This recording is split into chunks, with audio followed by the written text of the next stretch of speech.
Hello, welcome back. The topic for discussion today is valuation of inventory. This is part 2 of the standard valuation of inventory.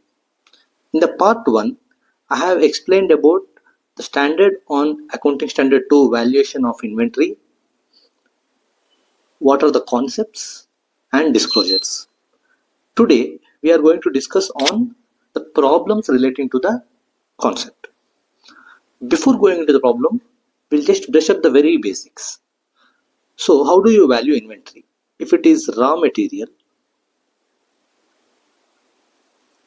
value of inventory is cost or NRV, whichever is lower. Here you know the cost and NRV, that's fine. Whereas in the case of finished goods or work in progress, then what happens is cost. First here cost is cost of purchase, conversion, others, or NRV, whichever is lower. NRV in some cases is selling price,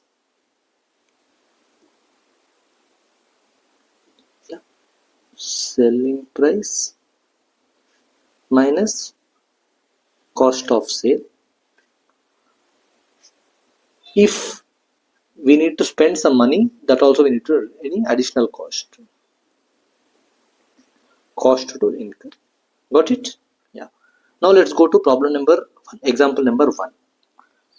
The question is, the cost of a partly finished unit at the end of 21-22 is rupees 150. The unit can be finished next year by a further cost of another 100. So the cost incurred till date is 150 and you will spend another 100.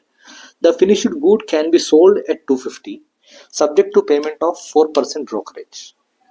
Assume that the partly finished unit cannot be sold in semi-finished product. So the NRV today is 0. So if they have to sell the product today, you will get 0. So this is not viable. So you need to spend the additional 100 rupees and then you are going to receive whatever money you will get from the sale. So what should be the cost of inventory now? Okay, let's do a problem. So what is the net realizable value? So say net selling price. Selling rupees 250 you will receive. Is that the amount you will receive? No.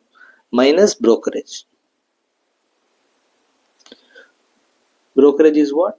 4% on 250. So it is 10 rupees. So you will receive only 240.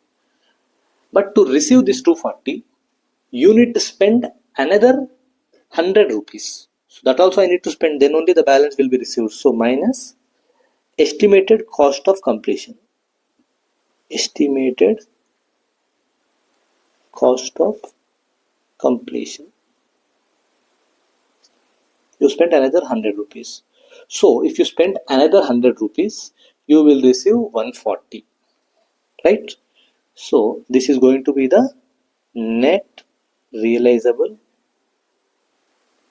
value. What is the cost?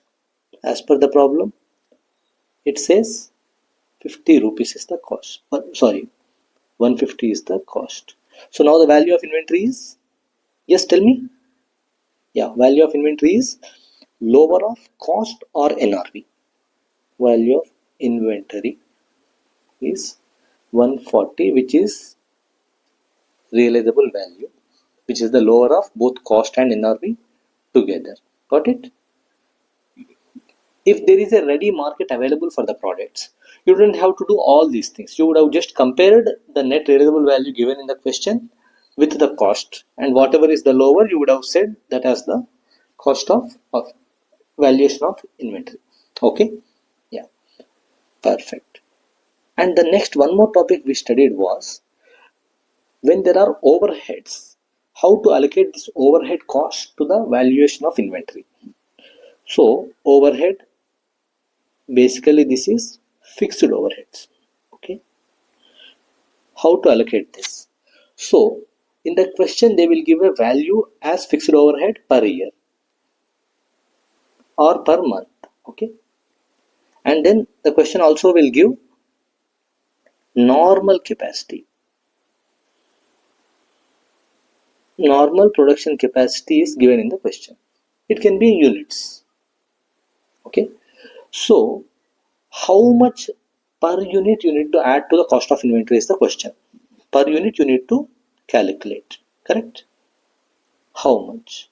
So generally total cost divided by normal capacity, whatever amount comes, that should be the cost per unit to be added. But there are certain exceptions, which is like, we'll see that in the next illustration, or called example 2. Yeah. The example 2 says, ABC Limited has a plant with capacity to produce 1 lakh units per annum, and the expected fixed overhead is 18 lakhs. So the question says, fixed overhead is 18 lakhs per annum. Number of units of normal capacity is 1 lakh, which means per unit normal cost is 18 rupees. This should be the cost to be added in the inventory. But there are certain exceptions which we'll see. Case 1 says the actual production is 1 lakh units, fixed overhead is 18 lakh. So it is same. So I spent 18 lakh rupees. I am supposed to manufacture 1 lakh units, and I actually also manufacture 1 lakh units. So my per unit I am going to add 18 rupees to the cost of goods. Okay. Case 1 is simple. I will consider 18 rupees per unit. How much is the cost? Total cost? Same thing, right? So 18 into 1 lakh will give me 18 lakhs is considered as cost of inventory. Case 2, let's see. Actual production is only 90,000. But your cost is 18 lakhs. So you spent 18 lakhs only. Case 2. Fixed overheads. You spent 18 lakh rupees. But number of units you manufactured is only 90,000. But see, instead of manufacturing 1 lakh, you manufactured only 90,000. So it is an inefficiency from the company. If I divide this 18 lakhs with 90,000, how much I will get? Yeah, 18 lakhs divided by 90,000. So I am getting 20 rupees per unit. But will my customer pay me the 20 rupees? Because the extra 2 rupees is because of my inefficiency, the company's inefficiency, right? So I cannot do that way. I need to still assume normal capacity as 1 lakh rupees. Sorry, 1 lakh units. So per unit cost will be this divided by this. 18 lakhs divided by 1 lakh is equals to 18 rupees only. So per unit is 18 rupees, number of units is 97. So total cost considered is 18 rupees into 90,000. So you have considered only 16 lakhs 20,000 rupees as the cost. What happened to the balance 1,80,000? This is a loss to be accounted in P&L, because this happened because of our inability to use maximum capacity or normal capacity. Perfect? Yeah. Let's see case 3. Yeah. Case 3. What is happening with case 3? The company has manufactured 1.2 lakh units instead of 1 lakh. So there is a more production compared to normal. So I will calculate per unit cost by considering 1.2 lakh units only, which means per unit how much is my cost? 18 lakhs divided by 1.2 lakhs. So rupees 15 will be per unit cost for me. The reason is simple. In my books of account, I need to show the actual cost. Yeah, when I multiply 1.2 lakhs into 15, I will get 18. If I do the other way, if I consider only 18 rupees per unit even though I spent 18 lakhs, I am going to show more than 18 lakhs cost, which is not correct. So that is why, so whenever the actual capacity is more than normal capacity, I will consider actual only. In any other case, I will consider normal. Okay, we are saying if actual capacity is greater than normal capacity, consider actual. Any other case, consider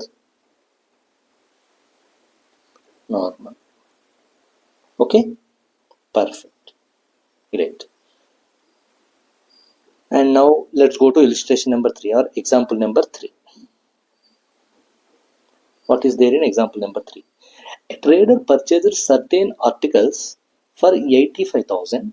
He sold some of the articles for 1,05,000, where the average percentage of profit is 25% on cost. Opening stock is 15,000. So now you need to calculate the closing stock. Okay, cost of closing inventory you need to calculate. So let's see first. Opening stock how much?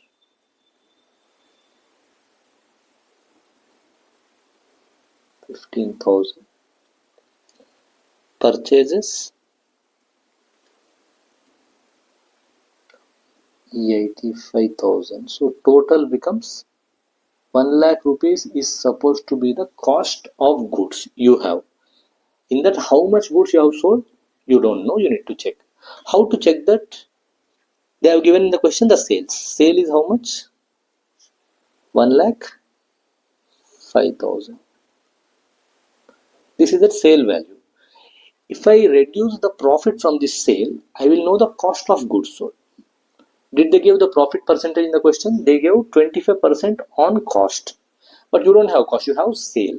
So when the question says 25% on cost, but you don't have cost, you have sale.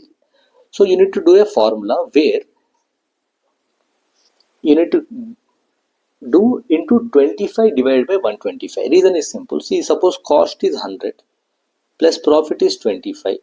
So my sale is 125. Now I have how much? I have 125 with me, not 100. So in this case, if I want to calculate the profit, I need to do what? Into 25 divided by 125. Okay, let's do.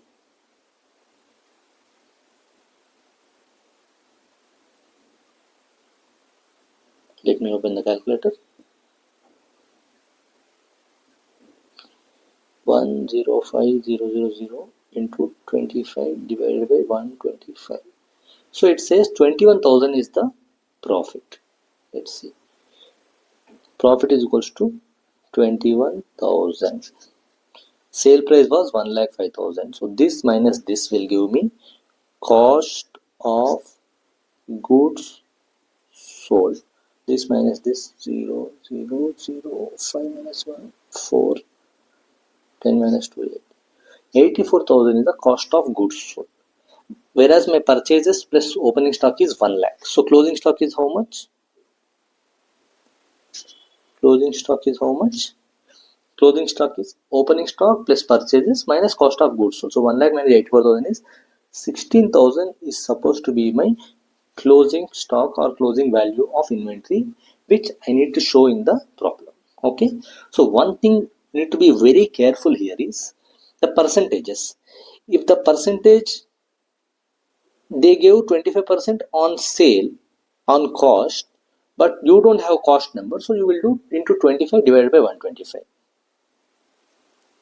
Yeah, that's it from my side for valuation of inventory. Hope you understood the concepts. I will be posting more. That's it from my side. This is accounting standard 2 for you, and I will be posting more videos on all the accounting standards for CA Inters. So if you like, please subscribe to the channel and share with your friends who are writing CA Inter examinations. Thank you very much. Namaskaram.